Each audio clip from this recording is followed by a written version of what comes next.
Πρέπει να τα σβήνεις όμως τα βίντεο αυτά.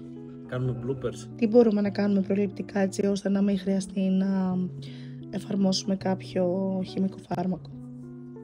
Προληπτικές εφαρμογές, κυρίως σε εντομοκτώνα, είναι ο βάκελος τουργίας, είναι ο φυσικός πύρεθρος, είναι τα άλατα καλίου και το παραφινικό έλαιο. Μυκητολογικές ασθένειες είναι ο χαλκός, είναι το θιάφι. Αυτά είναι φυσικά ορυκτά τα οποία μπορείτε να χρησιμοποιήσετε. Ντοματούλες και τα λοιπά, πότε θα μπορούμε να φυτέψουμε?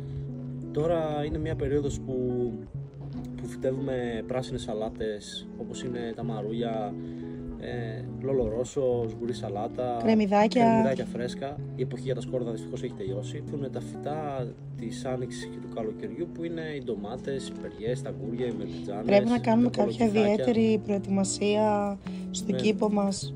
Βέβαια, πρέπει πρώτα απ' όλα να ξεχορταριάσουμε το έδαφος, να κάνουμε ένα καλό σκάλισμα για να αεριστεί το χώμα και μετέπειτα να μπει κάποιο είδος οργανικό ή εδαφοβερτιωτικό λίπασμα για τον εμπλουτισμό του εδάφους. Τώρα την άνοιξη φυτεύουμε όσον αφορά τα δέντρα.